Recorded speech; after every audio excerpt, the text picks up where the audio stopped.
বর্তমান যেই অবস্থায় বা যেই পৃথিবীতে বা পৃথিবী বা আমাদের দেশ যেই ক্রান্তি লগ্নে অবস্থান করছে, যে নানান বিপদের সম্মুখীন আমরা এখন হয়ে আছি, দেশ পৃথিবীর বিভিন্ন প্রান্তরে যে হত্যাযজ্ঞ চলছে,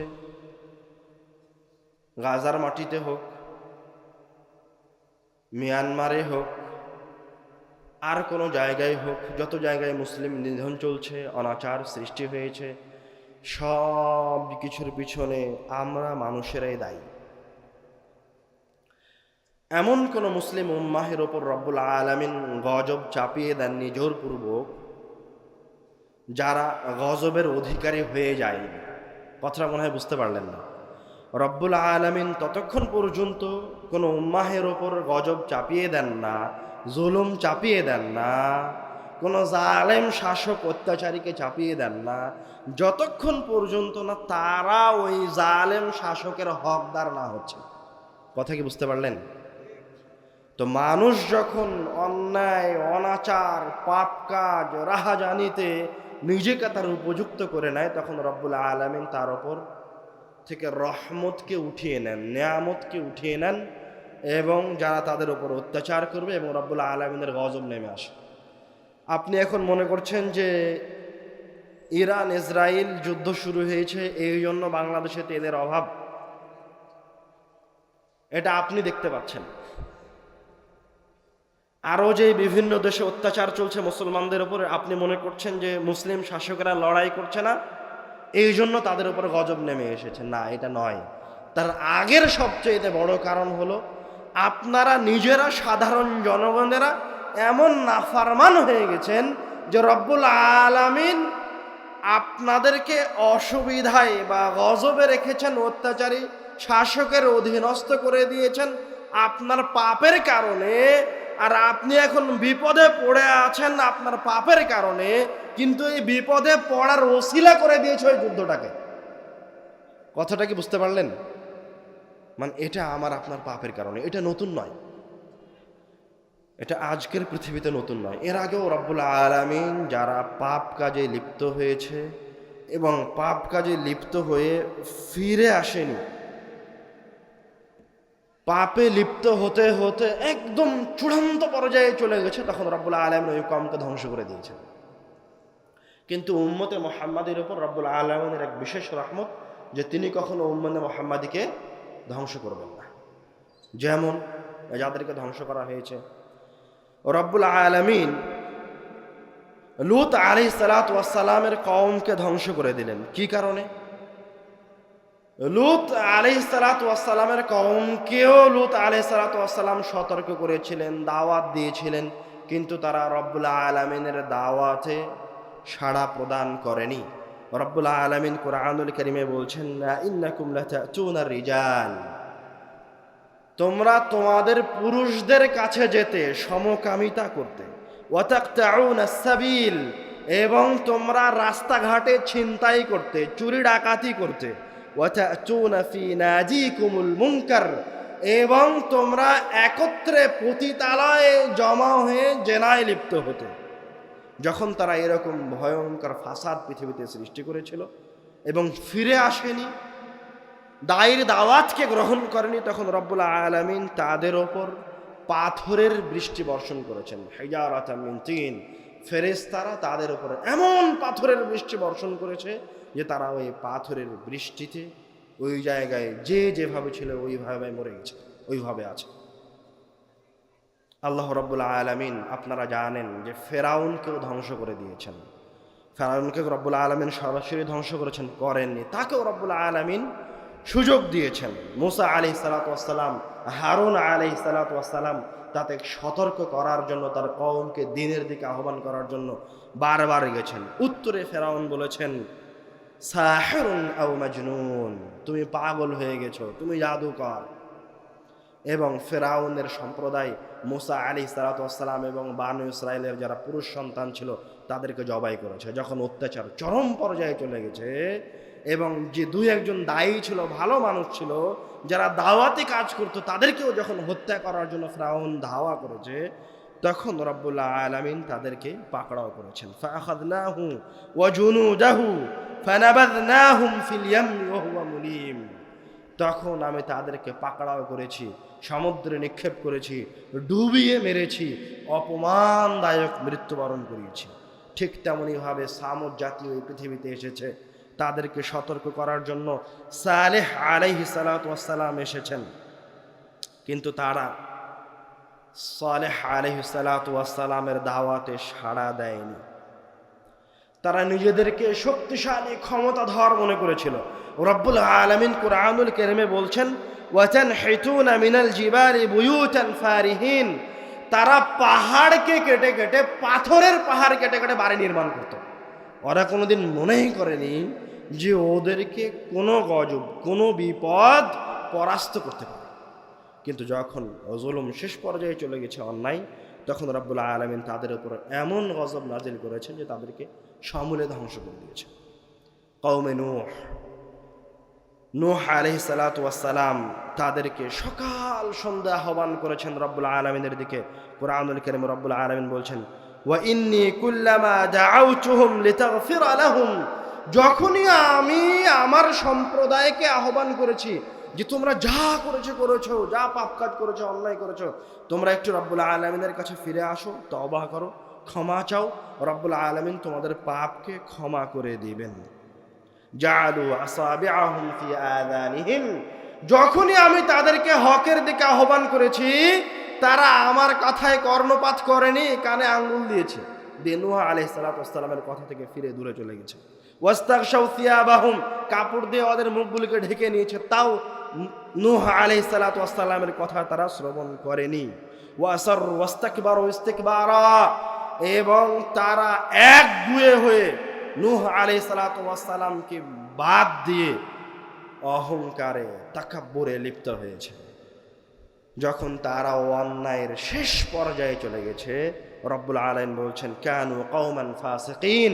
যখন তারা ফাসিকিয়াতের শেষ পর্যায়ে চলে গেছে, তখন রব্বুল আলামিন তাদেরকে বন্যা দিয়ে সবাইকে ডুবিয়ে মেরে ফেলেছেন। এইভাবে রব্বুল আলামিন আদ জাতীয় যখন রব্বুল আলামিনের আহ্বানে সাড়া দেয়নি, হুদ আলাইহিস সালাতু ওয়াস সালামের কথা শ্রবণ করেনি, তখন তাদেরকেও রব্বুল আলামিন ধ্বংস করে দিয়েছেন। তারাও কখনো ভাবেনি, কল্পনা করেনি যে তাদেরকে কোনো বিপদ, তাদেরকে কোনো ফিতনা গ্রাস করে ধ্বংস করে দিতে পারে। তারাও মনে করেছিল যে আমরা পরাক্রমশালী, ক্ষমতাধর। তারা বিশাল বিশাল অট্টালিকা নির্মাণ করত, এত বড় অট্টালিকা নির্মাণ করত যে রব্বুল আলামিন তাদের কথা বলছেন, ওয়াতাত্তাখিযুনা মাসানিআ লাআল্লাকুম তাখলুদুন। যে তারা মনে করত যে তারা হয়তোবা এই পৃথিবীতে চিরস্থায়ীভাবে বসবাস করবে, আর কোনোদিন মারা যাবে না।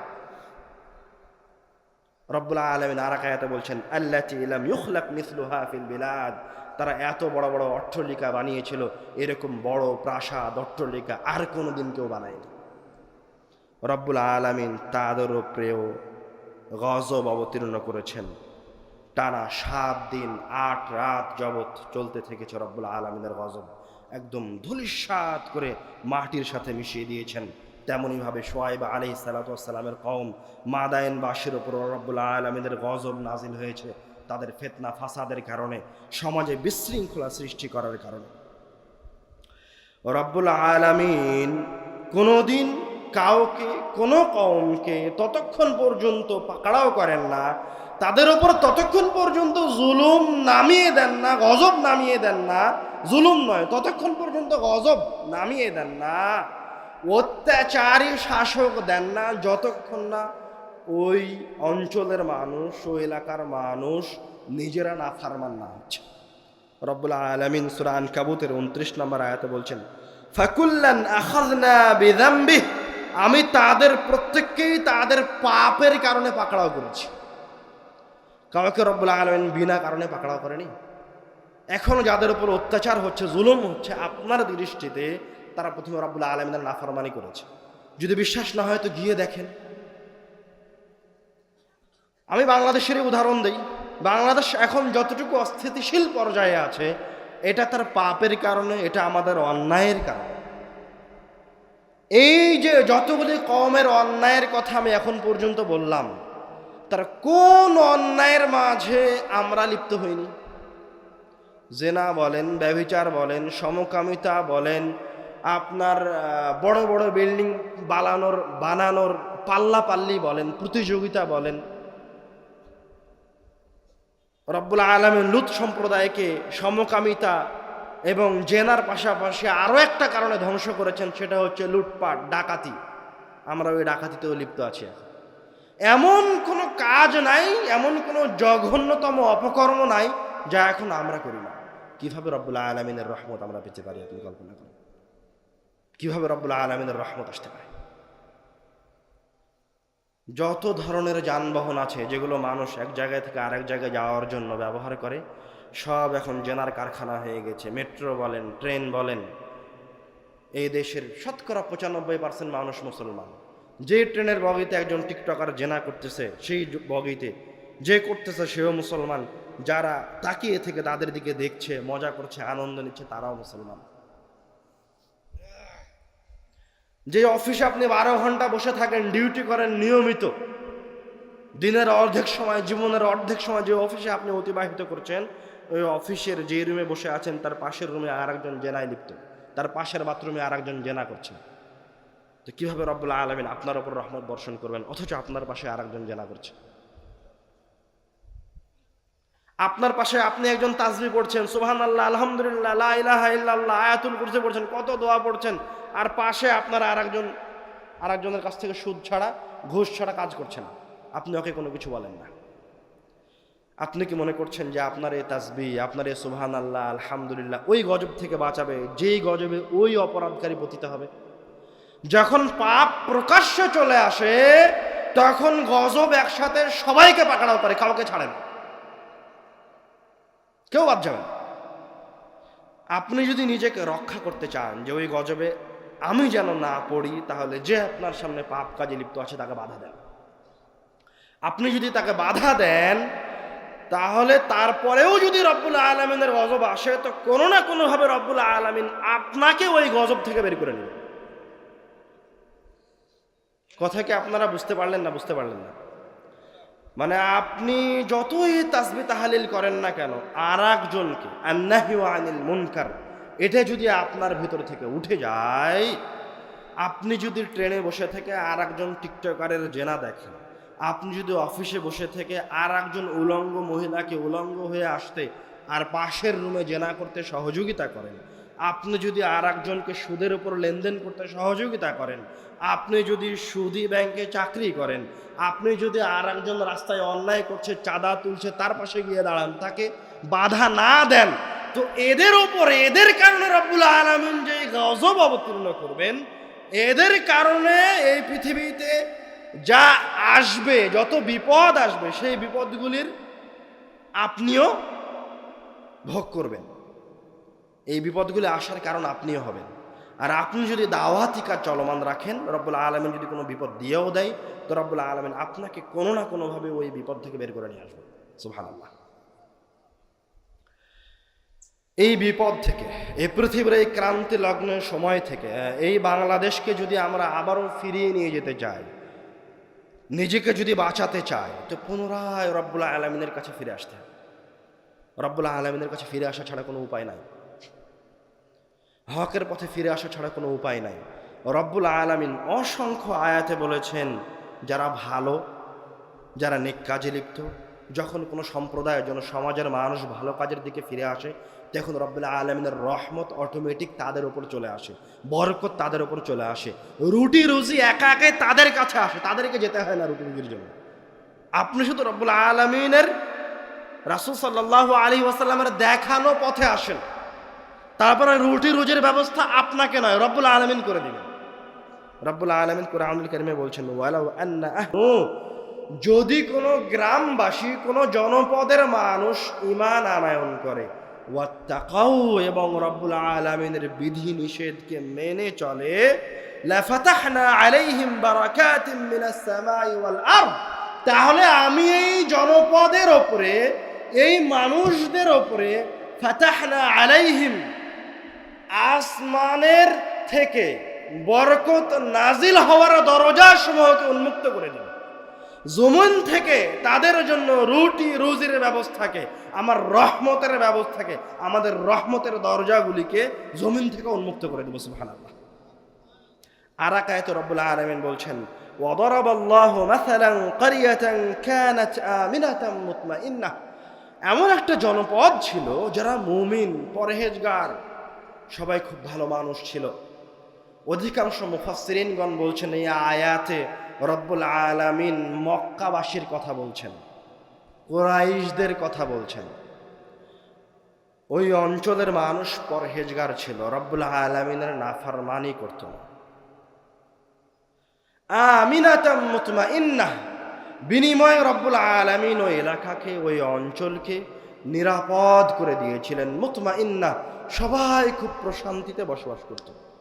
ইয়াতিহা রিজকুহা রাগাদাম মিন কুল্লি মাকান, অথচ এইরকম মরুভূমিতে যেখানে গাছ হওয়ার মতো, শস্য উৎপাদনের মতো কোনো ব্যবস্থা নাই, রুটি রুজির কোনো ব্যবস্থা নাই। ইয়াতিহা রিজকুহা রাগাদাম মিন কুল্লি মাকান, এইরকম একটা জায়গায় রব্বুল আলামিন পৃথিবীর আনাচে কানাচে থেকে তাদের জন্য রিজিকের ব্যবস্থা করে দিতেন। রিজিক তাদের কাছে চলে আসতো, সুবহানাল্লাহ। অথচ রিজিক তাদের অঞ্চলে উৎপাদন হতো না। রব্বুল আলামিন অন্য অন্য জায়গা থেকে নিয়ে এসে তাদের খাবার দাবার এবং তাদের নিরাপত্তার ব্যবস্থা করে দিতেন। নিরাপত্তার ব্যবস্থা কেন বলা হচ্ছে? কেননা ওই সময় তাদের আশেপাশের যত এলাকা আছে, যত দেশ আছে, কাবিলা আছে, সবাই যুদ্ধে লিপ্ত, কারো নিরাপত্তা নাই। কেউ নিরাপদে এক দেশ থেকে আর এক দেশে ব্যবসার জন্য যেতে পারে না। অথচ আপনি ইতিহাসে দেখবেন, রাসূল সাল্লাল্লাহু আলাইহি ওয়াসাল্লামের সিরাতে দেখবেন যে কুরাইশ বংশের এরা, মক্কার অধিবাসীরা নিরাপদে সিরিয়ায় যেত, শামে যেত, মিশরে যেত, এই সমস্ত অঞ্চলে তারা ব্যবসা বাণিজ্য করত। তারা ধনী ছিল, কোটিপতি ছিল। তাদেরকে কেউ রাস্তায় ছিনতাইও করতো না, বিপদেও ফেলতো না। এটা রব্বুল আলামিনের পক্ষ থেকে তাদের উপর একটা খাস নিয়ামত ছিল। তারপরে রব্বুল আলামিন বলছেন, ফাকাফারাত বিআনউমিল্লাহ, এক পর্যায়ে গিয়ে তারা রব্বুল আলামিনের নিয়ামতকে অস্বীকার করলো। তারা রাসূল সাল্লাল্লাহু আলাইহি ওয়াসাল্লামের দাওয়াতকে অস্বীকার করলো।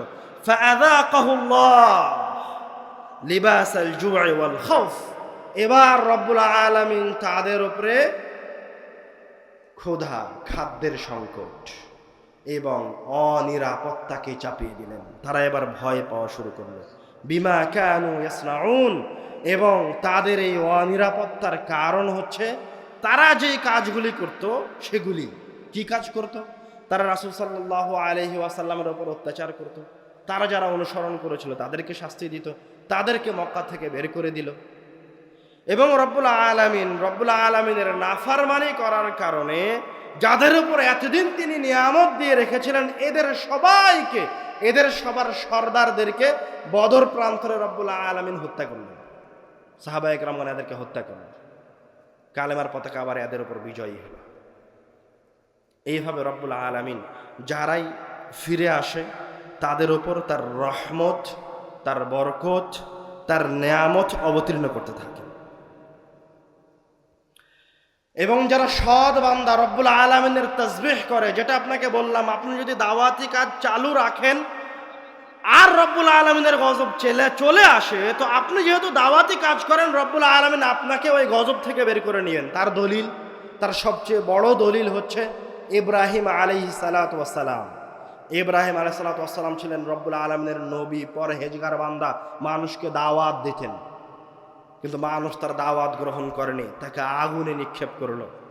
রব্বুল আলামিন আগুনকে বললেন, কুনি বারদাম ওয়া সালামা, হে আগুন তুমি ঠান্ডা হয়ে যাও। আসহাবুল উখদুদের ঘটনা আপনারা শুনেছেন, ওই যুবকের ঘটনা আপনারা জানেন। রাজা তাকে বহুভাবে, বিভিন্নভাবে হত্যা করার চেষ্টা করে, কিন্তু হত্যা করতে পারে না, মারতে পারে না। শেষ পর্যন্ত ওই যুবক নিজে বলে দিল যে কিভাবে তাকে হত্যা করা যাবে। তখন রাজা ওই যুবক যে পদ্ধতির কথা বলে দিল যে তুমি আমার রবের নামে আমার দিকে তীর চালাও, তাহলে তুমি আমাকে হত্যা করতে পারবে, সেইভাবে তাকে হত্যা করলো। রব্বুল আলামিন ওই যুবককে নিরাপত্তা প্রদান করলেন তার দাওয়াতি কাজের কারণে। ইউনুস আলাইহিস সালাতু ওয়াস সালাম রব্বুল আলামিনের একজন পরহেজগার বান্দা। তিনি যখন সাগরে হাবুডুবু খাচ্ছেন, মাছ তাকে গিলে নিয়েছে, রব্বুল আলামিন এই পরহেজগার বান্দার ডাকে সাড়া প্রদান করলেন। তাকে তিনি ওই সমুদ্রে, যে জায়গায় বাঁচার কোনো উপায় নাই, তিনিও জানেন তার বাঁচার কোনো উপায় নাই, কিন্তু রব্বুল আলামিন ক্ষমতাশীল, তার ক্ষমতার উপরে কোনো ক্ষমতা নাই, তিনি চাইলেই কোনো উপায় বের করে দিতে পারেন। রব্বুল আলামিন তাকে ওই সমুদ্র থেকে, ওই মাছের পেট থেকে বাঁচালেন, রক্ষা করলেন। আসহাবে কাহাফের যুবকদের ঘটনা জানেন, তারাও দাওয়াতি কাজে বের হয়েছিল। তাদেরকে হত্যা করার জন্য রাজা সব জায়গায় তাদেরকে খুঁজছে। রব্বুল আলামিন তাদের নিরাপত্তার ব্যবস্থা করলেন, তারা গুহায় গিয়ে আশ্রয় নিল। তাদেরকে কেউ হত্যা করতে পারল না, রব্বুল আলামিন তাদেরকে নিরাপদ করে দিলেন। তারা দাওয়াতি কাজ করতো, ভালো মানুষ ছিল। নূহ আলাইহিস সালাতু ওয়াস সালামের কওম যারা নাফরমানি করেছিল, সবাইকে রব্বুল আলামিন পানিতে ডুবিয়ে দিলেন। কিন্তু নূহ আলাইহিস সালাতু ওয়াস সালাম রব্বুল আলামিনের বান্দা, দাওয়াতি কাজ করতেন, এবং তারা যারা অনুসারী ছিল তাদেরকে রব্বুল আলামিন নৌকাতে করে রক্ষা করলেন, বাঁচালেন। বদরের যুদ্ধে, খন্দকের যুদ্ধে রাসূল সাল্লাল্লাহু আলাইহি ওয়াসাল্লাম যত যুদ্ধ করেছেন, সব যুদ্ধে মুসলমানরা দুর্বল, মুহাম্মদ সাল্লাল্লাহু আলাইহি ওয়াসাল্লাম দুর্বল, অস্ত্র নাই, শস্ত্র নাই, কোনো কিছু নাই। কিন্তু রব্বুল আলামিন প্রত্যেকটা যুদ্ধে কাদেরকে বিজয়ী করেছেন? মুহাম্মদ সাল্লাল্লাহু আলাইহি ওয়াসাল্লামকে, এই দুর্বলদেরকে বিজয়ী করেছেন, কোনো অস্ত্র ছাড়া, ক্ষমতা ছাড়া। কেন? তারা রব্বুল আলামিনের তাসবিহ পাঠ করে, তারা রব্বুল আলামিনের দ্বীনকে প্রচারের জন্য দাওয়াতি কাজ করে। যদি নিজেকে বাঁচাতে চান তাহলে দাওয়াতি কাজে আসেন। দাওয়াতি কাজ শুধুমাত্র আলেম ওলামার উপরে ন্যস্ত করা নাই, দাওয়াত দেওয়া আপনার কর্তব্য। যখন আপনি দেখছেন বাসেই আর একজন বেহায়া অবস্থায় আছে, আপনার দায়িত্ব তাকে বলেন সে যেন বেহায়া অবস্থায় না থাকে। আপনার দায়িত্ব তাকে বলেন সে যেন এই জায়গায় নাচ গান নর্তকীর ভিডিও না করে। আপনি বগুড়া অঞ্চলের মানুষ, কত আহলে হাদিস, হাজার হাজার আহলে হাদিস, অথচ আপনার এই বগুড়া শহরেই এই রাস্তা দিয়ে বের হলে আপনি দেখবেন উলঙ্গ মহিলারা হেঁটে যাচ্ছে। ওদেরকে নিষেধ করা আপনার দায়িত্ব। যে হোটেল আপনি পরিচালনা করছেন, এই হোটেলে যেন অন্যায় না হয়, অন্যায়কে রোধ করা আপনার দায়িত্ব। যেই দিন আপনি এই পদ্ধতিকে, এই কাজকে বেছে নেবেন, যেদিন আপনি ভালো হয়ে যাবেন, মানুষ পরহেজগার হয়ে যাবে, তখন দেখবেন অটোমেটিক যত সমস্যা আপনার উপর এসেছিল, সে আজকের তেলের সমস্যা হোক, পেট্রোলের সমস্যা হোক, খাদ্যের সমস্যা হোক, যত সমস্যার আপনি সম্মুখীন হয়েছেন, আপনি ভালো হয়ে যান, সমাজ ভালো হয়ে যাক, দেখুন সব সমস্যা একা একাই উঠে গেছে, আপনাকে উঠাতে হবে না। আপনাকে ব্যারেল ব্যারেল তেল অন্য অন্য দেশ থেকে কিনে নিয়ে আসা লাগবে না, ওটা রব্বুল আলামিন ব্যবস্থা করে দিবেন, সহজ করে দিবেন, কঠিন করে রাখবেন না। আপনি লাইন, হাজার হাজার মানুষ মোটর সাইকেল নিয়ে দাঁড়িয়ে আছে প্রখর রোদের ভিতরে, কত কষ্ট করছে 1 লিটার তেলের জন্য, 200 টাকা তেল দিবে, 200 টাকার বেশি তেল দিবে না। অথচ ওই লোকটা একদিন কোনো একজন মানুষকে গিয়ে বলেনি যে তুমি সালাত আদায় করো, কোনো একদিন কোনো উলঙ্গ মহিলাকে বলেনি যে তুমি একটু পর্দা পরিহিতা করো, কোনোদিন নিজের সন্তান সন্ততিকে বলেনি তুমি মসজিদ মাদ্রাসায় যাও। তো ওই যেই গজবের সম্মুখীন হয়েছে, যেই বিপদের সম্মুখীন ও নিজে, এখন ওই গজবটা কার জন্য এসেছে? কার কারণে এসেছে? নিজের কারণে এসেছে। ইন্নাল্লাহা লা ইয়াযলিমু মিসকালা যাররাহ, রব্বুল আলামিন কারো উপরে সরিষা সমপরিমাণ জুলুম করেন না। আল্লাহ রাসূল সাল্লাল্লাহু আলাইহি ওয়াসাল্লাম বলেছেন, ইন্নাল্লাহা ইয়ারফাউ বিহাযাল কিতাবি আকওয়ামান ওয়া ইয়াদাউ বিহি আখারিন। রব্বুল আলামিন এই কিতাবকে দিয়ে একটা জাতিকে সম্মানিত করবেন, আবার এই কিতাবকে দিয়ে একটা জাতিকে অপদস্থ করবেন, তাদের উপর গজবকে চাপিয়ে দিবেন, অধঃপতনের অথল তলে নামিয়ে দিবেন। সেটা কিভাবে? কোরআনুল কারীম। একটা জাতি নিয়ে আছে, ওদেরকে রব্বুল আলামিন সম্মানিত করেছেন। আরো একটা জাতি, ওরাও কোরআনুল কারীম বহন করে, অথচ রব্বুল আলামিন ওদের উপরে নানান ধরনের গজব দিয়ে রেখেছেন। কারণটা কি? এদের কাছে কোরআন আছে, এরা কোরআন পড়ে, এরা কোরআন মানে। আর একটা জাতি, এদের কাছে কোরআন আছে, এরাও জানে যে কোরআনুল কারীম আল্লাহর পক্ষ থেকে এসেছে, এরাও জানে এই কোরআনুল কারীমের প্রত্যেকটা ফরমান রব্বুল আলামিনের আমাকে মানতে হবে, কিন্তু তারপরেও মানে না, অথচ ঘরে ঘরে কোরআন মাজিদ আছে। তখন রব্বুল আলামিন তাদের উপর গজব চাপিয়ে দিচ্ছে। এটা রব্বুল আলামিনের সুন্নাত পৃথিবীতে। যতদিন না মানুষ ফিরে আসবে, যতদিন না মানুষ ভালো হবে ততদিন পর্যন্ত মুক্তির কোনো পথ নাই, মুক্তির কোনো উপায় নাই। আমি আমার কথার শেষের দিকে চলে আসছি। আপনাদের সাথে আমার শেষ পয়েন্ট, দেশ জাতিকে, এই পৃথিবীর মুসলমানদেরকে পুনরায় আবারও ভালো করার জন্য, সৎ পথে ফিরিয়ে নিয়ে আসার জন্য, আবারও পরহেজগার বানানোর জন্য, আবারও যেই খেলাফত প্রতিষ্ঠার কথা আমরা রাত দিন বলি, সেই খেলাফত প্রতিষ্ঠা করার জন্য পুনরায় আমাদেরকে ওই জায়গাতেই ফিরে আসতে হবে যেই জায়গায় রাসূল সাল্লাল্লাহু আলাইহি ওয়াসাল্লাম, যেই জায়গা থেকে সাহাবায়ে কেরামগণ, যেই জায়গা থেকে তাবেঈনে কেরামগণ এবং আমাদের খলিফাগণ শুরু করেছিলেন এবং সফল হয়েছিলেন। আমি আপনি বর্তমান সময়ের মুসলমান যদি সফল হতে চাই তো আবার ওই জায়গায় ফিরে আসতে হবে, ওই পদ্ধতিতেই ফিরে আসতে হবে। রব্বুল আলামিন ওয়াদা করেছেন কোরআনুল কারীমে যে আপনি যদি ফিরে আসেন ওই পদ্ধতিতে, আপনি যদি মুমিন হয়ে যান আর এইভাবে রাসূল সাল্লাল্লাহু আলাইহি ওয়াসাল্লামের অনুসরণ করেন, তো রব্বুল আলামিন আপনাকে খেলাফত দান করবেন। সুবহানাল্লাহ, এটা রব্বুল আলামিন ওয়াদা করেছেন। পদ্ধতিটা কি? পদ্ধতি হচ্ছে আপনাকে আবার মসজিদে ফিরে আসতে হবে, মসজিদ দিয়েই শুরু করতে হবে। এই মাহফিল করা হবে না। প্রত্যেক দিন যদি মাহফিল করা হয় আর মসজিদ আবাদ না হয় তো এই মাহফিল সরিষার সমপরিমাণ উপকার করতে পারবে না। যদি মসজিদ আবাদ না হয় আর পুরো বাংলাদেশ মাদ্রাসা দিয়ে ভরপুর হয়ে যায় তবু ওই মাদ্রাসা কোনো উপকার করতে পারবে না। যদি মসজিদ আবাদ না হয়, বাকি সব জায়গায় দাওয়াতের কাজ চলছে, তবুও কাজ হবে না। ওই মসজিদেই ফিরে আসতে হবে, দাওয়াত ওই মসজিদ থেকে শুরু করতে হবে। রব্বুল আলামিন মসজিদকে শুধুমাত্র তার সালাতের জন্য নয়, শুধুমাত্র তার ইবাদতের জন্য নয়, মুসলমানদের জমায়েত হওয়ার শিক্ষা কেন্দ্র করে দিয়েছেন। মুসলমানরা ওই জায়গায় শিখবে, ওই জায়গায় পড়বে। 400 শতাব্দী পর্যন্ত মুসলমানদের কোনো শিক্ষা প্রতিষ্ঠান মসজিদের বাইরে ছিল না। 400 শতাব্দী বোঝেন, মানে রাসূল সাল্লাল্লাহু আলাইহি ওয়াসাল্লামের হিজরত থেকে নিয়ে 400 বছর পর্যন্ত মুসলমানদের শিক্ষা প্রতিষ্ঠান কোথায় ছিল? মসজিদের ভিতরে। এই জন্য মুসলমানদের খেলাফতও ছিল, মুসলমানরা শক্তিশালীও ছিল, মুসলমানদের উপর রব্বুল আলামিনের নেয়ামতও ছিল ভরপুর। যেদিন মুসলমানরা মসজিদ থেকে বের হয়ে এসে মসজিদ ছেড়ে দিয়েছে, সেই দিন মুসলমানদের কাছ থেকে সব কিছু চলে গেছে। আপনাকে একটু 2-3 মিনিট একটা পার্থক্য দেখাই যে মসজিদ কি জিনিস, মসজিদের শিক্ষা কি জিনিস, মক্তব কি জিনিস, আর অন্য অন্য প্রতিষ্ঠান কি জিনিস। আপনার সন্তান তো ব্রাকে যায়, কেজি স্কুলে যায়, কলেজে যায়, ইউনিভার্সিটিতে যায়। আপনি নিজেই উত্তর দেন, ওই কলেজের দিকে যাওয়ার কোনো ফজিলত আছে, কোনো নেকি আছে? কথা বলেন। ওই ব্রাকে সন্তান গিয়ে পড়বে, তার কোনো নেকি আছে, কোনো ফজিলত আছে? ওই ঘরের কোনো ফজিলত আছে? কোনো ফজিলত নাই।